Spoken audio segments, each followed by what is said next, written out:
अगर आप सोचते हैं कि ट्रेडिंग में इंडिकेटर काम नहीं करते या हर स्ट्रैटेजी कुछ समय बाद फेल हो जाती है, तो शायद प्रॉब्लम मार्केट में नहीं है, शायद प्रॉब्लम हमारे देखने के नजरिए में है। दोस्तों, मेरा नाम जॉन ईहलर्स है। मैं ट्रेडर बनने से पहले एक इंजीनियर था और इंजीनियर होने के नाते मैंने एक बात बहुत जल्दी समझ ली थी। अगर कोई सिस्टम हर बार अलग अलग रिजल्ट दे रहा है तो प्रॉब्लम सिस्टम में नहीं, प्रॉब्लम उस सिस्टम को समझने के तरीके में है। जब मैंने ट्रेडिंग की दुनिया में कदम रखा तो मुझे हैरानी हुई। लोग इंडिकेटर्स इस्तेमाल कर रहे थे, लेकिन ये नहीं जानते थे कि वो इंडिकेटर्स असल में काम कैसे करते हैं। कोई RSI लगा रहा था, कोई MACD, कोई मूविंग एवरेज, लेकिन कोई ये सवाल नहीं पूछ रहा था, मार्केट बदलता क्यों है? इंडिकेटर एक फेज में काम करता है और दूसरे में फेल क्यों हो जाता है? यहीं से मेरी इंजीनियरिंग सोच ने ट्रेडिंग में एंट्री ली। मैंने मार्केट को ट्रेडर की तरह नहीं देखा, मैंने मार्केट को सिग्नल की तरह देखा, नॉइज और सिग्नल के फर्क की तरह, लैग और रिस्पॉन्स की तरह, स्ट्रक्चर और रैंडमनेस की तरह, और फिर एक एक करके वो सच सामने आने लगे जो ज्यादातर ट्रेडर्स देख ही नहीं पाते। दोस्तों, इस किताब में मैंने आपको कोई मैजिक इंडिकेटर नहीं दिया, मैंने आपको सोचने का तरीका दिया। एक ऐसा तरीका जो आपको ये समझाता है कि क्यों ज्यादातर इंडिकेटर्स गलत समय पर फेल हो जाते हैं, क्यों मार्केट रैंडम नहीं होती बल्कि साइक्लिकल होती है, क्यों fixed period indicators dynamic market में हमेशा पीछे रह जाते हैं, और क्यों ट्रेडर को इंडिकेटर बदलने की नहीं, नजरिए बदलने की जरूरत होती है। इस किताब में मैंने ट्रेडिंग के वो 7 सबसे जरूरी लेसन बताए हैं जो मैंने इंजीनियरिंग, मैथमेटिक्स और मार्केट ऑब्जर्वेशन से सीखे। ये लेसन्स आपको ये नहीं सिखाएंगे कि नेक्स्ट ट्रेड कहाँ लेना है, लेकिन ये जरूर सिखाएंगे कि गलत ट्रेड क्यों लिया जाता है, और यही समझ लॉन्ग टर्म में सबसे ज्यादा पैसा बचाती है। दोस्तों, हम इस किताब के हर लेसन को जॉन इलर के पॉइंट ऑफ व्यू से सुनेंगे, ऐसे जैसे मैं खुद बैठकर आपको समझा रहा हूँ, शांत तरीके से, लॉजिक के साथ और बिना किसी हाइप के, ताकि आपको इंडिकेटर पर डिपेंड रहना न पड़े, बल्कि आप ये समझ सकें कि मार्केट अंदर से कैसे काम करती है। लेकिन इससे पहले, अगर आप सच में ट्रेडिंग माइंडसेट को स्ट्रॉन्ग बनाना चाहते हैं, तो मैंने अपनी सारी साइकोलॉजी और प्रैक्टिकल अनुभव एक छोटी सी ई बुक में लिखा है। इस बुक का नाम है ट्रेडिंग माइंड मास्टरी। इसकी कीमत सिर्फ 299 रुपये है। कोई जबरदस्ती नहीं है। अगर आप चाहें तो इसे डिस्क्रिप्शन या कमेंट बॉक्स वाले लिंक से खरीद सकते हैं। बहुत कम शब्दों में बहुत गहराई वाला कंटेंट है। तो चलिए अब बढ़ते हैं आज की कहानी की ओर। दोस्तों, अगर आप मुझसे पूछें कि मेरी जिंदगी का पहला और सबसे बड़ा अध्याय क्या था, तो मैं बिना सोचे कहूंगा, ये समझना कि ज्यादातर इंडिकेटर्स काम क्यों नहीं करते।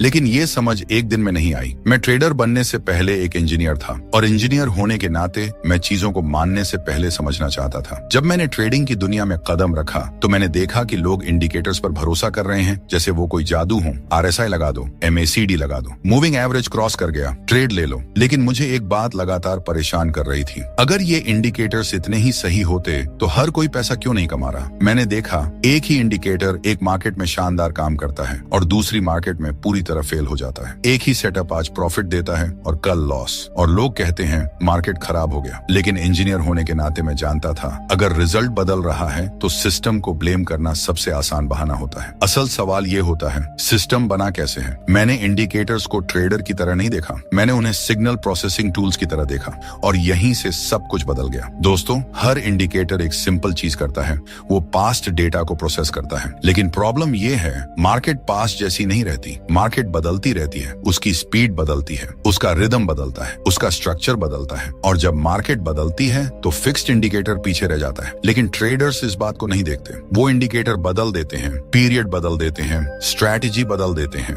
लेकिन कभी ये नहीं पूछते क्या इंडिकेटर का नेचर मार्केट के नेचर से मैच कर रहा है। इंजीनियर होने के नाते मैंने मार्केट को एक सिग्नल माना, और हर सिग्नल में 2 चीजें होती हैं, सिग्नल और नॉइज। नॉइज वो होता है जो आपको कंफ्यूज करता है, सिग्नल वो होता है जो आपको डायरेक्शन देता है। ज्यादातर इंडिकेटर्स नॉइज और सिग्नल में फर्क नहीं कर पाते, वो दोनों को एक साथ दिखा देते हैं, और ट्रेडर उसे ट्रूथ मान लेता है। दोस्तों, यही से इंडिकेटर फेल होना शुरू होता है। जब मार्केट स्लो होती है तो फास्ट इंडिकेटर झूठे सिग्नल्स देता है। जब मार्केट फास्ट होती है तो स्लो इंडिकेटर देर से रिएक्ट करता है, और ट्रेडर सोचता है मैं लेट हो गया, लेकिन असल में इंडिकेटर लेट होता है। मैंने अपनी जिंदगी में एक बात बहुत साफ देखी है, लैग कोई बग नहीं है, लैग इंडिकेटर की नेचर है। हर इंडिकेटर लैग करता है। सवाल ये नहीं है कि लैग है या नहीं, सवाल ये है आप लैग को समझते हैं या नहीं। जब ट्रेडर लैग को नहीं समझता तो वो हर मूवमेंट पर रिएक्ट करता है, और रिएक्शन फोकस को मार देता है। दोस्तों, मैंने मार्केट को कभी एनिमी नहीं माना, मैंने उसे एक सिस्टम माना, और सिस्टम को समझने के लिए इमोशन नहीं, मेजरमेंट चाहिए। लेकिन ज्यादातर ट्रेडर्स मेजरमेंट नहीं करते, वो फील करते हैं, और फीलिंग साइंस नहीं होती। मैंने देखा कि लोग इंडिकेटर को फ्यूचर प्रेडिक्टर समझ लेते हैं, लेकिन इंडिकेटर फ्यूचर नहीं बताता। इंडिकेटर स्ट्रक्चर दिखाता है, और अगर आप स्ट्रक्चर नहीं समझते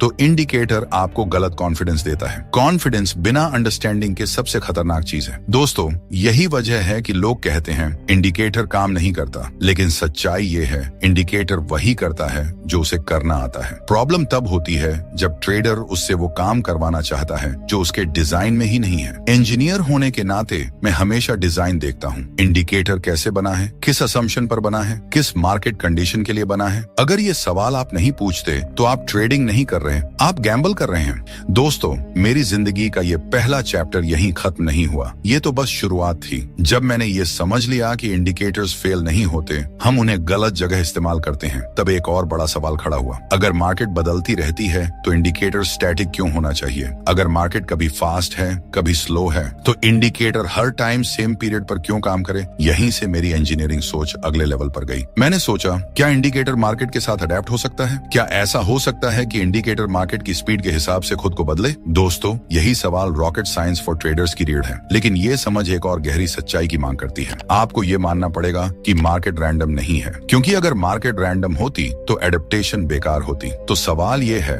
मार्केट रैंडम है या उसके पीछे कोई हिडन स्ट्रक्चर है? यही वो सवाल है जिसका जवाब ज्यादातर ट्रेडर्स कभी ढूंढते ही नहीं, और यही से असली सीख शुरू होती है। अगले चैप्टर में मैं आपको बताऊंगा क्यों मार्केट पूरी तरह रैंडम नहीं है और साइकिल्स कैसे हर इंडिकेटर की असली सच्चाई बयान कर देते हैं। अगर आप यहाँ तक पहुँचे हैं तो यकीन मानिए, आप अब इंडिकेटर देखने वाले ट्रेडर नहीं रहे, आप सोचने वाले ट्रेडर बन चुके हैं, और यही बदलाव सबसे ज्यादा मायने रखता है। दोस्तों, अगर मेरी जिंदगी का पहला अध्याय ये समझना था कि इंडिकेटर्स क्यों फेल होते हैं, तो मेरी जिंदगी का दूसरा अध्याय इस सवाल से शुरू हुआ, क्या मार्केट सच में रैंडम है? क्योंकि अगर मार्केट रैंडम है तो ट्रेडिंग एक गैम्बल है, और अगर मार्केट रैंडम नहीं है तो ट्रेडिंग एक साइंस हो सकती है। इंजीनियर होने के नाते मैं रैंडमनेस को मानने से पहले मेजर करना चाहता था। मैंने देखा कि ज्यादातर ट्रेडर्स जब लॉस करते हैं तो एक ही बात कहते हैं, मार्केट रैंडम है, कुछ भी हो सकता है। ये लाइन सुनकर मैं हमेशा रुक जाता था, क्योंकि साइंस में रैंडमनेस एक बहुत सीरियस शब्द है। रैंडम का मतलब होता है कोई स्ट्रक्चर नहीं, कोई मेमोरी नहीं, कोई रिपीटेबल बिहेवियर नहीं। लेकिन मार्केट को देखते हुए मुझे कुछ और ही दिखाई दे रहा था। मैंने देखा कि मार्केट कभी बहुत तेज चलती है,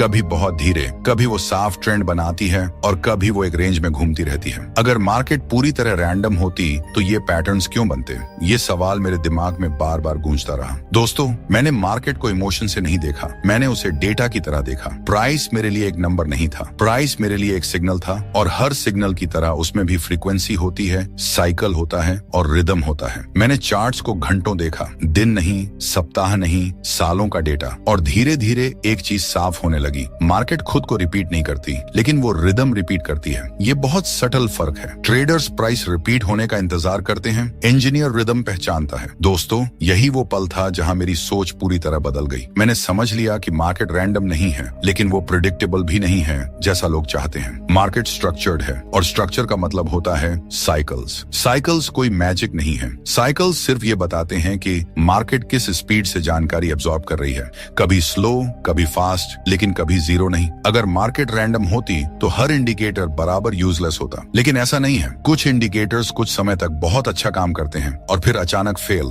ये फेलियर रैंडमनेस नहीं है, ये साइकिल चेंज है। दोस्तों, यहीं पर ज्यादातर ट्रेडर्स सबसे बड़ी गलती करते हैं। वो सोचते हैं इंडिकेटर खराब हो गया, लेकिन असल में मार्केट फेज बदल चुकी होती है। इंडिकेटर वही रहता है, लेकिन मार्केट का रिदम बदल जाता है, और फिक्स्ड इंडिकेटर डायनेमिक मार्केट में अंधा हो जाता है। मैंने ये भी देखा कि लोग कहते हैं ये सिर्फ कोइंसिडेंस है, लेकिन कोइंसिडेंस इतनी बार रिपीट नहीं होता। जब कोई चीज बार बार होती है तो वो रैंडमनेस नहीं होती, वो स्ट्रक्चर होती है जिसे हम समझ नहीं पा रहे। दोस्तों, ये समझ मेरे लिए बहुत अनकंफर्टेबल थी, क्योंकि अगर मार्केट स्ट्रक्चर्ड है तो इग्नोरेंस का कोई बहाना नहीं बचता। फिर फेलियर लक की वजह से नहीं, फेलियर अंडरस्टैंडिंग की कमी से होती है, और ये बात ईगो को बहुत चोट पहुंचाती है। लेकिन इंजीनियर होने के नाते मैं ईगो नहीं, ट्रूथ ढूंढ रहा था। मैंने मार्केट को एक ऐसा सिस्टम माना जो हमेशा बदलता रहता है, लेकिन बिना वजह नहीं। हर मूव के पीछे एक कारण नहीं होता, लेकिन हर फेज के पीछे एक लॉजिक जरूर होता है। यही लॉजिक साइकिल्स में छिपा होता है। दोस्तों, साइकिल्स का मतलब ये नहीं कि मार्केट हर 20 दिन में ऊपर जाएगी और हर 20 दिन में नीचे। साइकिल्स का मतलब है मार्केट का इंटरनल क्लॉक, एक ऐसा क्लॉक जो स्पीड बदलता रहता है, और जब स्पीड बदलती है तो इंडिकेटर्स की एक्यूरेसी बदल जाती है। ट्रेडर्स एक्यूरेसी ढूंढते हैं, इंजीनियर अलाइनमेंट ढूंढता है। अलाइनमेंट मतलब इंडिकेटर की स्पीड मार्केट की स्पीड से मैच कर रही है या नहीं, और जब अलाइनमेंट टूटता है तो सिग्नल नॉइज बन जाता है। यही वजह है कि मार्केट कभी बहुत साफ दिखती है और कभी बहुत कंफ्यूजिंग। मार्केट कंफ्यूजिंग नहीं होती, हमारा लेंस आउटडेटेड होता है। दोस्तों, मेरी जिंदगी का ये दूसरा अध्याय मुझे एक बहुत भारी सच तक ले आया। अगर मार्केट स्ट्रक्चर्ड है, अगर साइकिल्स एग्जिस्ट करते हैं, तो ट्रेडर का काम फ्यूचर प्रिडिक्ट करना नहीं है। ट्रेडर का काम है करंट स्ट्रक्चर को पहचानना। लेकिन यहाँ एक नई समस्या पैदा होती है। अगर साइकिल्स बदलते रहते हैं तो ट्रेडर कैसे जाने कि अभी मार्केट किस फेज में है? क्योंकि आंखों से देखने पर सब कुछ सेम लगता है। कैंडल्स वही हैं, चार्ट्स वही हैं, इंडिकेटर्स वही हैं, लेकिन अंदर सब कुछ बदल चुका होता है। यही वो जगह है जहां ज्यादातर लोग रास्ता भटक जाते हैं और यहीं से रॉकेट साइंस फॉर ट्रेडर्स का असली कोर्स शुरू होता है। दोस्तों, मैंने ये समझ लिया था मार्केट रैंडम नहीं है, लेकिन मार्केट सिंपल भी नहीं है। मार्केट अडेप्टिव है और अडेप्टिव सिस्टम को स्टैटिक टूल से समझा नहीं जा सकता। तो सवाल ये है, अगर मार्केट अडेप्ट करती है तो इंडिकेटर अडेप्ट क्यों नहीं कर सकता? यही सवाल मेरी जिंदगी के तीसरे अध्याय का दरवाजा खोलता है। अगले चैप्टर में मैं आपको बताऊंगा लैग और रिस्पॉन्सिवनेस के बीच वो संतुलन जो हर ट्रेडर ढूंढता है लेकिन समझ नहीं पाता, और क्यों तेज इंडिकेटर हमेशा बेहतर नहीं होता और धीमा इंडिकेटर हमेशा सुरक्षित नहीं होता। अगर आप यहाँ तक पहुँचे हैं तो यकीन मानिए आप मार्केट को रैंडम समझना छोड़ चुके हैं। अब आप उसे एक लिविंग सिस्टम की तरह देखने लगे हैं और यही नजरिया आगे चलकर सब कुछ बदल देगा। दोस्तों, अगर मेरी जिंदगी का पहला अध्याय ये समझना था कि इंडिकेटर्स क्यों फेल होते हैं और दूसरा अध्याय ये समझना था कि मार्केट रैंडम नहीं है, तो मेरी जिंदगी का तीसरा अध्याय एक बहुत ही अजीब समस्या से शुरू हुआ। एक ऐसी समस्या जिससे हर ट्रेडर जूझता है लेकिन बहुत कम लोग उसे सही नाम दे पाते हैं। इस समस्या का नाम है लैग और रिस्पॉन्सिवनेस। जब मैंने इंडिकेटर्स को इंजीनियर की तरह एनालाइज करना शुरू किया तो मुझे एक बात बहुत जल्दी समझ आ गई। हर इंडिकेटर या तो स्लो होता है या फास्ट, और दोनों के साथ एक कीमत जुड़ी होती है। स्लो इंडिकेटर लेट सिग्नल देता है, फास्ट इंडिकेटर फॉल्स सिग्नल देता है, और ट्रेडर इन दोनों के बीच हर दिन फंसा रहता है। दोस्तों, मैंने देखा कि लोग कहते हैं ये इंडिकेटर बहुत लेट है, ये इंडिकेटर बहुत नॉइजी है, लेकिन कोई ये नहीं पूछता ये लेट क्यों है, ये नॉइजी क्यों है। इंजीनियर होने के नाते मैं जानता था कि ये कोई एक्सीडेंट नहीं है, ये डिजाइन का नतीजा है। जब आप इंडिकेटर को स्मूथ बनाते हैं तो आप नॉइज कम करते हैं, लेकिन उसी स्मूथनेस के साथ आप लैग बढ़ा देते हैं। और जब आप इंडिकेटर को रिस्पॉन्सिव बनाते हैं तो आप लैग कम करते हैं लेकिन नॉइज को खुला छोड़ देते हैं। दोस्तों, यही वो जगह है जहां ज्यादातर ट्रेडर्स गलत उम्मीद पाल लेते हैं। वो चाहते हैं कोई ऐसा इंडिकेटर जो फास्ट भी हो और एक्यूरेट भी, लेकिन साइंस में ऐसा कुछ मुफ्त में नहीं मिलता। हर चीज की कीमत होती है और ट्रेडिंग में उस कीमत का नाम है ट्रेड ऑफ। मैंने अपने करियर में एक बात बहुत साफ देखी है, लैग कोई दुश्मन नहीं है, नॉइज कोई दुश्मन नहीं है, दुश्मन है उन्हें न समझना। जब ट्रेडर लैग से डरता है तो वो इंडिकेटर को तेज करता है और फिर झूठे सिग्नल्स में फंस जाता है। जब ट्रेडर नॉइज से डरता है तो वो इंडिकेटर को धीमा करता है और फिर झूठे सिग्नल्स में फंस जाता है, तो वो इंडिकेटर को स्लो करता है और फिर मूव का बड़ा हिस्सा मिस कर देता है। और फिर वो कहता है मार्केट मेरे खिलाफ है, लेकिन मार्केट कभी किसी के खिलाफ नहीं होती। मार्केट बस अपने नियमों पर चलती है। दोस्तों, मेरे लिए ये मोमेंट बहुत आई ओपनिंग था, क्योंकि मुझे एहसास हुआ कि ट्रेडर्स गलत सवाल पूछ रहे हैं। वो पूछते हैं बेस्ट इंडिकेटर कौन सा है, लेकिन सही सवाल ये है इस मार्केट फेज में कौन सा कॉम्प्रोमाइज सही है। इंजीनियर कॉम्प्रोमाइज से नहीं डरता, इंजीनियर कॉम्प्रोमाइज को डिजाइन करता है। मैंने मार्केट को एक ऐसी जगह के रूप में देखा जहां परफेक्ट सोल्यूशन एग्जिस्ट नहीं करता, बस बेटर अलाइनमेंट एग्जिस्ट करता है। अगर मार्केट स्लो है तो आपको स्लो इंडिकेटर चाहिए, अगर मार्केट फास्ट है तो आपको फास्ट इंडिकेटर चाहिए, लेकिन ट्रेडर एक ही इंडिकेटर को हर मार्केट पर थोपना चाहता है और फिर डिसअपॉइंटेड होता है। दोस्तों, यहीं पर मेरी सोच और गहरी हो गई। मैंने समझ लिया कि इंडिकेटर का काम फ्यूचर बताना नहीं है, इंडिकेटर का काम है प्रेजेंट स्ट्रक्चर को मेजर करना। लेकिन अगर आपका मेजरिंग टूल मार्केट की स्पीड से मैच नहीं कर रहा तो आपकी मेजरमेंट गलत होगी, और गलत मेजरमेंट गलत कॉन्फिडेंस पैदा करती है। कॉन्फिडेंस विदाउट क्लैरिटी ट्रेडिंग में सबसे खतरनाक चीज है। मैंने ये भी देखा कि लोग कहते हैं फास्ट इंडिकेटर रिस्की होता है, लेकिन फास्ट इंडिकेटर रिस्की नहीं होता। रिस्की होता है उसे गलत मार्केट में इस्तेमाल करना, और स्लो इंडिकेटर सेफ नहीं होता। स्लो इंडिकेटर बस आपको देर से सच बताता है। दोस्तों, मेरी जिंदगी का ये तीसरा अध्याय मुझे एक बहुत भारी सच तक ले आया। ट्रेडिंग में कोई यूनिवर्सल सॉल्यूशन नहीं होता। जो चीज आज काम कर रही है जरूरी नहीं कल भी वही काम करे, और ये फेलियर नहीं है, ये नेचर है अडेप्टिव सिस्टम्स की। मार्केट अडेप्टिव है और अडेप्टिव सिस्टम को अडेप्टिव टूल्स चाहिए, लेकिन अडेप्टिव टूल्स बनाने से पहले एक और चीज समझनी जरूरी थी। अगर मार्केट की स्पीड लगातार बदलती रहती है तो ट्रेडर उस स्पीड को मेजर कैसे करे, क्योंकि आंखों से स्पीड नहीं दिखती। चार्ट पर सब कुछ नॉर्मल लगता है लेकिन अंदर टेम्पो बदल चुका होता है। यही वो जगह है जहां ज्यादातर ट्रेडर्स पूरी तरह तरफ ब्लाइंड हो जाते हैं और यहीं से रॉकेट साइंस फॉर ट्रेडर्स का अगला दरवाजा खुलता है। दोस्तों, मैंने खुद से पूछा, क्या मार्केट की स्पीड कैलकुलेट की जा सकती है? क्या हम ये जान सकते हैं कि मार्केट अभी फास्ट मोड में है या स्लो मोड में? अगर ये पॉसिबल है तो इंडिकेटर अपने आप अडेप्ट कर सकता है, और अगर इंडिकेटर अडेप्ट करता है तो ट्रेडर गेस करना बंद कर सकता है। यही वो पॉइंट था जहां ट्रेडिंग मेरे लिए गेम नहीं रही, ट्रेडिंग मेरे लिए इंजीनियरिंग प्रॉब्लम बन गई। और इंजीनियरिंग प्रॉब्लम का हमेशा सोल्यूशन होता है, बस सही सवाल पूछना पड़ता है। तो सवाल ये है, मार्केट की स्पीड को मेजर कैसे किया जाए, और क्या साइकिल्स सिर्फ थ्योरी हैं या उन्हें रियल टाइम में यूज किया जा सकता है? यही वो जगह है जहां साइंस ट्रेडिंग से हाथ मिलाती है, और यही वो जगह है जहां ज्यादातर लोग पीछे छूट जाते हैं। अगले चैप्टर में मैं आपको बताऊंगा अडेप्टिव इंडिकेटर्स क्या होते हैं और कैसे मार्केट खुद तय करती है कि इंडिकेटर को कितना तेज या कितना स्लो होना चाहिए। अगर आप यहाँ तक पहुँचे हैं तो यकीन मानिए, आप अब इंडिकेटर ढूंढने वाले ट्रेडर नहीं रहे, आप सिस्टम समझने वाले ट्रेडर बन चुके हैं, और यही सोच आगे चलकर सब कुछ बदल देगी। दोस्तों, अगर मेरी जिंदगी का तीसरा अध्याय लैग और रिस्पॉन्सिवनेस के बीच फंसे हुए ट्रेडर की कहानी था, तो मेरी जिंदगी का चौथा अध्याय एक बहुत अलग सवाल से शुरू हुआ। एक ऐसा सवाल जिसने मेरी पूरी सोच उलट दी। मैंने खुद से पूछा, अगर मार्केट बदलती रहती है तो इंडिकेटर स्थिर क्यों होना चाहिए? ये सवाल सुनने में बहुत सिंपल लगता है, लेकिन ट्रेडिंग की दुनिया में ये सवाल खतरनाक है, क्योंकि ये सवाल पूरे इंडिकेटर बेस्ड ट्रेडिंग सिस्टम की नींव को हिला देता है। दोस्तों, मैंने देखा कि ट्रेडर्स इंडिकेटर बदलते रहते हैं, कभी RSI, कभी MACD, कभी स्टोकेस्टिक, लेकिन मैंने कभी किसी को ये कहते नहीं सुना, मार्केट बदल गई है, चलो इंडिकेटर को मार्केट के हिसाब से बदलें। क्यों? क्योंकि ज्यादातर लोग इंडिकेटर को एक टूल नहीं, एक ट्रूथ मान लेते हैं। इंजीनियर ऐसा नहीं सोचता। इंजीनियर जानता है कि टूल को एनवायरनमेंट के हिसाब से अडेप्ट करना पड़ता है। मैंने मार्केट को एक डायनेमिक सिस्टम की तरह देखा, और डायनामिक सिस्टम में स्टैटिक सॉल्यूशन हमेशा फेल होता है। दोस्तों, यहीं से अडेप्टिव इंडिकेटर्स का विचार पैदा हुआ। मैंने सोचा, अगर मार्केट कभी तेज है और कभी धीमी, अगर कभी ट्रेंड मजबूत है और कभी कमजोर, तो इंडिकेटर को भी ये समझना चाहिए। इंडिकेटर को ये पता होना चाहिए कि वो किस मार्केट में काम कर रहा है। लेकिन सवाल ये था, इंडिकेटर मार्केट को समझे कैसे? मार्केट बोलती नहीं, मार्केट सिग्नल देती है।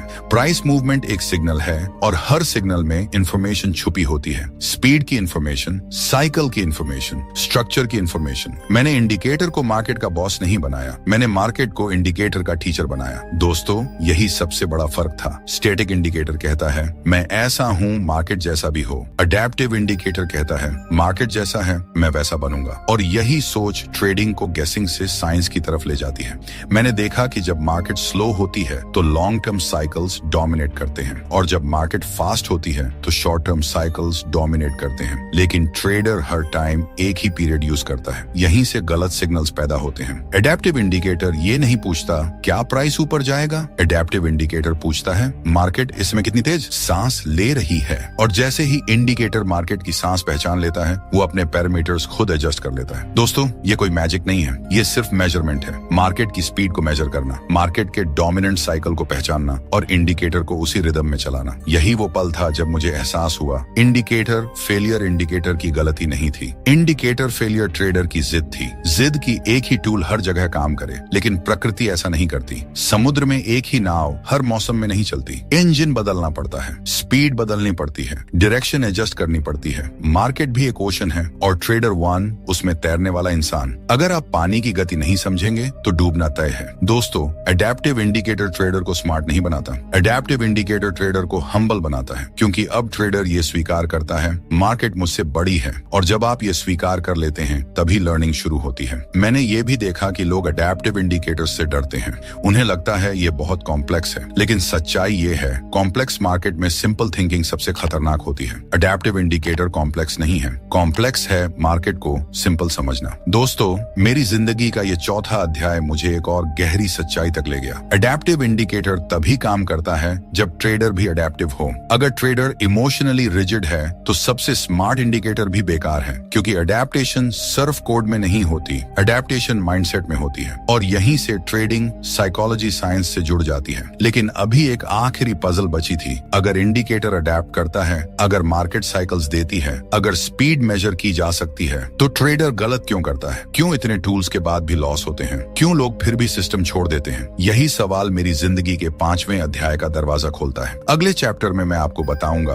क्यों ट्रेडर्स सिस्टम्स पर भरोसा खो देते हैं, और कैसे मार्केट फेस चेंज सबसे इंटेलिजेंट ट्रेडर को भी कंफ्यूज कर देता है। अगर आप यहाँ तक पहुंचे हैं तो अब आप इंडिकेटर्स को सिग्नल्स नहीं सिस्टम्स की तरह देखने लगे हैं और यही फर्क ट्रेडिंग को नेक्स्ट लेवल पर ले जाता है। दोस्तों, अगर मेरी जिंदगी के पहले 4 अध्याय मार्केट, इंडिकेटर्स और एडेप्टेशन को समझने की कहानी थे, तो मेरी जिंदगी का 5वां अध्याय एक बहुत अनकंफर्टेबल सवाल से शुरू हुआ। एक ऐसा सवाल जिससे ज्यादातर ट्रेडर्स भागना चाहते हैं। अगर सिस्टम सही है तो लोग उसे छोड़ क्यों देते हैं? मैंने देखा कि ट्रेडर्स बड़े भरोसे के साथ कोई सिस्टम अपनाते हैं, बैक टेस्ट करते हैं, कॉन्फिडेंस बनाते हैं और कुछ समय तक रिजल्ट्स भी अच्छे आते हैं। फिर अचानक लॉसेस शुरू हो जाते हैं और वही ट्रेडर जो कल सिस्टम पर जान देता था आज कहता है ये सिस्टम अब काम नहीं करता। दोस्तों, ये बात मुझे अंदर तक परेशान करती थी, क्योंकि इंजीनियर होने के नाते मैं जानता था अगर कोई सिस्टम कुछ समय काम करता है तो वो रैंडम नहीं है और अगर वो बाद में फेल करता है तो वो बेकार भी नहीं है। तो फिर प्रॉब्लम कहाँ है? मैंने ट्रेडर्स को ऑब्जर्व किया, मैंने उनके ट्रेड्स नहीं देखे, मैंने उनके रिएक्शंस देखे और वहीं मुझे एक बहुत गहरी सच्चाई दिखाई दी। ट्रेडर्स सिस्टम से इसलिए नहीं हारते क्योंकि सिस्टम्स खराब होते हैं। ट्रेडर्स सिस्टम से इसलिए हारते हैं क्योंकि मार्केट फेज बदल जाती है और ट्रेडर खुद को उस बदलाव के लिए तैयार नहीं करता। दोस्तों, मार्केट फेजेस में चलती है, कभी ट्रेंड स्ट्रांग होता है,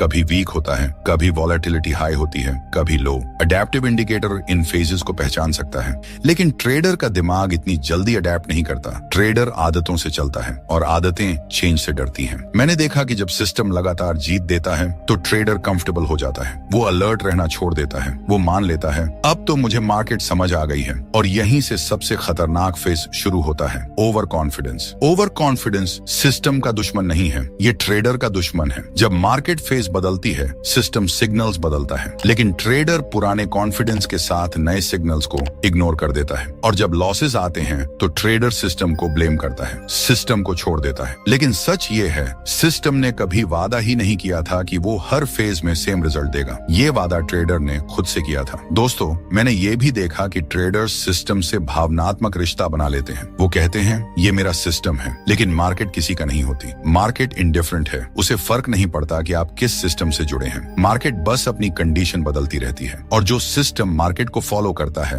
वो सरवाइव करता है। लेकिन जो ट्रेडर सिस्टम से इमोशनल हो जाता है वो टूट जाता है। इंजीनियर कभी सिस्टम से इमोशनल नहीं होता। इंजीनियर सिस्टम को टेस्ट करता है, इंजीनियर सिस्टम को ऑब्जर्व करता है और इंजीनियर जानता है फेलियर फीडबैक होता है, इंसल्ट नहीं। लेकिन ट्रेडर लॉस को पर्सनल ले लेता है। लॉस उसका ईगो चोटिल करता है और ईगो लर्निंग को बंद कर देता है। दोस्तों, यही वजह है कि लोग कहते हैं मैंने सब ट्राई कर लिया, लेकिन सच्चाई ये होती है उन्होंने सब ट्राई नहीं किया, उन्होंने सब छोड़ दिया। हर बार जब मार्केट बदली उन्होंने सिस्टम बदला, लेकिन कभी ये नहीं बदला खुद का रिएक्शन। मैंने ये भी देखा कि ट्रेडर्स कहते हैं सिस्टम बोरिंग हो गया है, लेकिन सिस्टम बोरिंग नहीं होता। बोरिंग होता है डिसिप्लिन, और डिसिप्लिन ईगो को पसंद नहीं आता। मार्केट फेज चेंज ट्रेडर के पेशेंस को टेस्ट करता है और ज्यादातर ट्रेडर्स यहीं फेल हो जाते हैं क्योंकि वो चाहते हैं कांस्टेंट एक्साइटमेंट। लेकिन साइंस में कांस्टेंट एक्साइटमेंट नहीं होता। साइंस में ऑब्जर्वेशन होती है, एडजस्टमेंट होती है और फिर वेटिंग होती है। दोस्तों, मेरी जिंदगी का ये 5वां अध्याय मुझे एक और साफ सच्चाई तक ले आया। ट्रेडिंग में प्रॉब्लम इंडिकेटर की कॉम्प्लेक्सिटी नहीं है, प्रॉब्लम ट्रेडर की सिंप्लिसिटी ऑफ थिंकिंग है। मार्केट कॉम्प्लेक्स है, मार्केट एडेप्टिव है,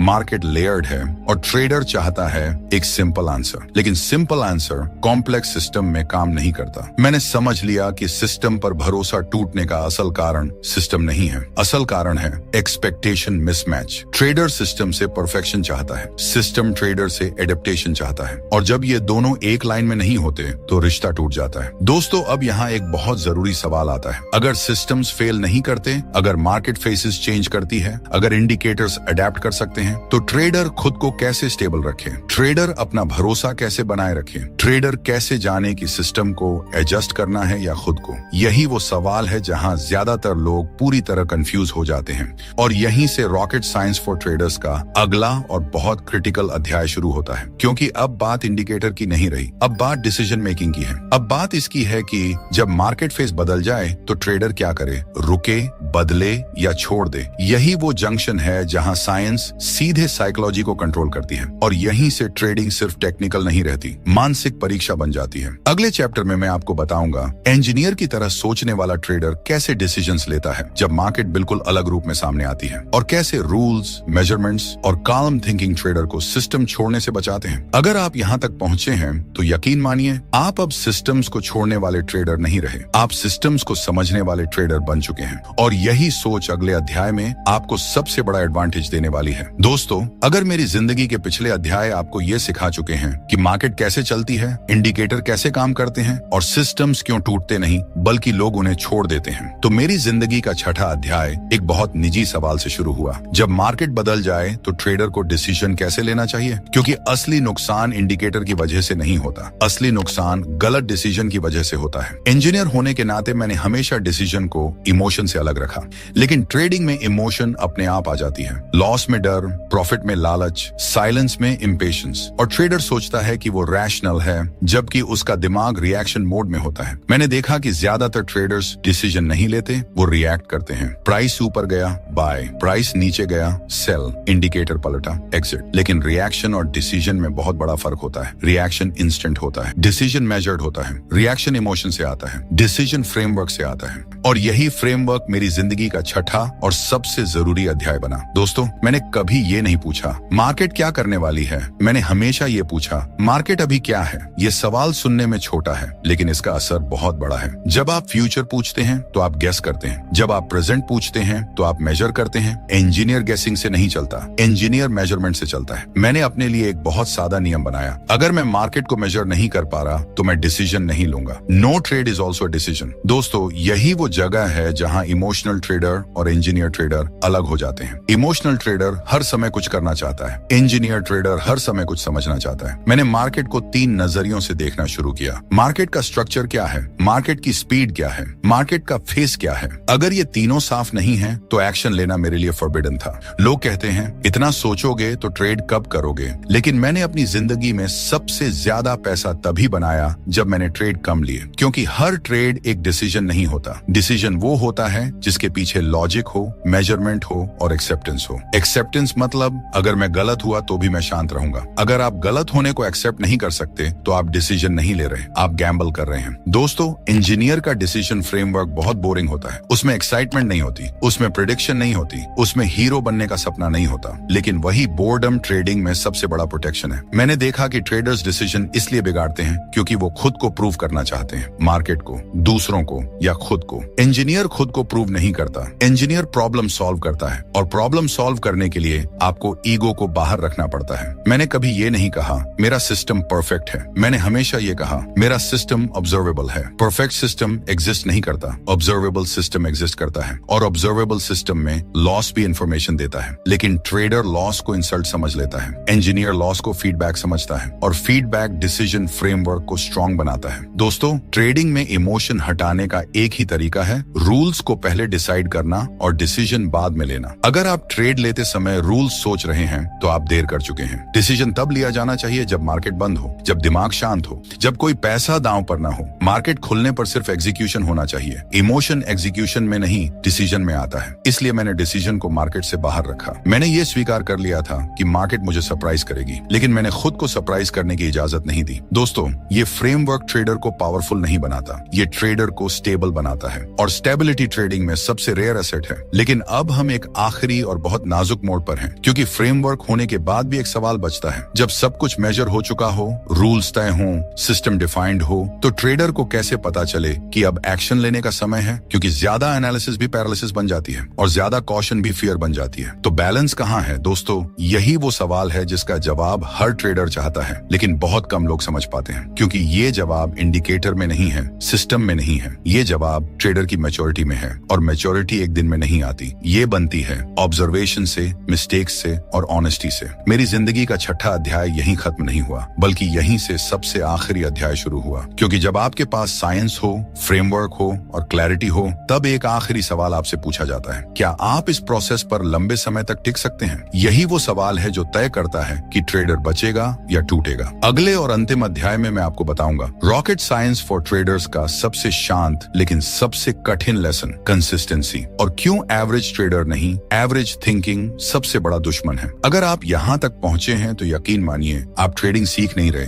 आप ट्रेडर बन रहे हैं। दोस्तों, अगर आप यहाँ तक पहुँचे हैं तो मैं ये मान लेता हूँ कि आप शॉर्टकट ढूंढने नहीं आए थे, आप समझने आए थे, और यही बात आपको ज्यादातर ट्रेडर्स से अलग करती है। मेरी जिंदगी का आखिरी और सबसे गहरा अध्याय किसी इंडिकेटर से शुरू नहीं हुआ, किसी फॉर्मूला से भी नहीं। ये अध्याय शुरू हुआ एक बहुत साधारण ऑब्जर्वेशन से। मैंने देखा कि ज्यादातर ट्रेडर्स गलत इसलिए नहीं होते क्योंकि वो नहीं जानते, वो गलत इसलिए होते हैं क्योंकि वो एक जैसे नहीं रहते। कभी डिसिप्लिन, कभी एक्साइटमेंट, कभी पेशेंस, कभी फियर, कभी सिस्टम, कभी इम्पल्स। मार्केट से ज्यादा उनका दिमाग बदलता रहता है। इंजीनियर होने के नाते मैं कंसिस्टेंसी को एक हैबिट नहीं, एक सिस्टम प्रॉपर्टी मानता हूँ। अगर कोई सिस्टम हर बार अलग बिहेव करे तो वो सिस्टम नहीं रहता, और ट्रेडर भी एक सिस्टम ही है। दोस्तों, कंसिस्टेंसी का मतलब हर दिन प्रॉफिट नहीं होता। कंसिस्टेंसी का मतलब होता है हर दिन same process, same thinking, same reaction, same decision rules. Market बदलेगी, साइकिल्स बदलेंगे, वॉलेटिलिटी बदलेगी, लेकिन अगर आप हर बदलाव के साथ खुद को बदलते रहेंगे तो आप कभी किसी चीज में मास्टरी नहीं बना पाएंगे। मैंने अपनी जिंदगी में एक बात बहुत साफ देखी है, सीरियस ट्रेडर्स कभी हीरो नहीं बनते। वो हेडलाइंस में नहीं आते, वो एक्साइटमेंट क्रिएट नहीं करते, वो क्वाइटली सेम काम बार बार करते हैं, और यही बोर्डम उनकी एज बन जाती है। दोस्तों, एवरेज ट्रेडर नुकसान लॉस से नहीं करता, एवरेज ट्रेडर नुकसान इम्पेशंस से करता है। वो चाहता है आज कुछ अलग हो जाए, लेकिन मार्केट हर दिन अलग होने के लिए नहीं बनी। मार्केट एवरेज बिहेवियर को पनिश करने के लिए बनी है। कंसिस्टेंसी एवरेज थिंकिंग का सबसे बड़ा दुश्मन है। जब आप कंसिस्टेंट होते हैं तो आप इमोशनल एक्सट्रीम से बाहर रहते हैं, ना बहुत कॉन्फिडेंट, ना बहुत डरपोक, बस ग्राउंडेड। और ग्राउंडेड इंसान मार्केट में सबसे ज्यादा समय तक जिंदा रहता है। मैंने कभी ये नहीं पूछा मैं आज कितना कमा सकता हूँ, मैंने हमेशा ये पूछा मैं आज वही कर रहा हूँ जो मुझे करना चाहिए। अगर जवाब हाँ होता था तो दिन सक्सेसफुल था। प्रॉफिट आया या नहीं ये सेकेंडरी था, क्योंकि प्रॉफिट प्रोसेस का बाय प्रोडक्ट है। प्रोसेस टूटेगा तो प्रॉफिट भी टूटेगा। दोस्तों, कंसिस्टेंसी कोई मोटिवेशन नहीं है, मोटिवेशन आती जाती रहती है। कंसिस्टेंसी कमिटमेंट है, और कमिटमेंट तभी टिकता है जब आप रियलिटी एक्सेप्ट कर लेते हैं। रियलिटी ये है, हर सिस्टम ड्रॉ डाउन देखेगा, हर ट्रेडर गलत होगा, हर फेज स्मूथ नहीं होगी, लेकिन जो ट्रेडर इन सब के बावजूद सेम सोच के साथ आगे बढ़ता है वही ट्रेडर अंत में खड़ा रहता है। मैंने देखा है, लोग कहते हैं मैं डिसिप्लिन फॉलो करता हूँ जब तक लॉस न हो जाए, लेकिन डिसिप्लिन लॉस के बाद ही टेस्ट होता है। प्रॉफिट में डिसिप्लिन आसान होता है, लॉस में डिसिप्लिन कैरेक्टर बनाता है। दोस्तों, रॉकेट साइंस फॉर ट्रेडर्स कभी ये वादा नहीं करती कि आप मार्केट को बीट करेंगे। ये किताब आपको ये सिखाती है कि आप खुद को कैसे बीट न करें, क्योंकि ट्रेडर का सबसे बड़ा दुश्मन मार्केट नहीं है, वो खुद है, उसकी इम्पेशंस, उसकी ईगो, उसकी इनकंसिस्टेंसी। और जब आप इन तीनों को कंट्रोल कर लेते हैं तो मार्केट आपको रोक नहीं पाती। मेरी पूरी यात्रा का निष्कर्ष बहुत सिंपल है। इंडिकेटर्स सेकेंडरी हैं, सिस्टम सेकेंडरी हैं, इवन इंटेलिजेंस सेकेंडरी है। प्राइमरी चीज है कंसिस्टेंसी ऑफ थिंकिंग। अगर आपकी सोच हर फेज में स्टेबल है तो आपका सिस्टम अपने आप स्टेबल हो जाता है, और स्टेबिलिटी ही लॉन्ग टर्म ट्रेडिंग का सबसे बड़ा सीक्रेट है। दोस्तों, अगर आपने इस पूरी ऑडियो बुक से सिर्फ एक ही बात याद रखनी है तो वो ये होनी चाहिए, ट्रेडिंग रॉकेट साइंस नहीं है, लेकिन रॉकेट साइंस की तरह डिसिप्लिन मांगती है। कोई नॉइज नहीं, कोई ड्रामा नहीं, सिर्फ ऑब्जर्वेशन, एडजस्टमेंट और कंसिस्टेंसी। यहीं पर रॉकेट साइंस फॉर ट्रेडर्स खत्म होती है। लेकिन अगर आपने यहाँ तक ध्यान से सुना है तो आपकी जर्नी यहीं से शुरू होती है। शांत रहिए, मेजर करते रहिए, और सबसे जरूरी एक जैसे रहिए। तो दोस्तों, इस वीडियो को लाइक करें, चैनल को सब्सक्राइब करें, और कमेंट में अपनी राय जरूर दें, और हो सके तो अपने दोस्तों के साथ शेयर भी करें। धन्यवाद।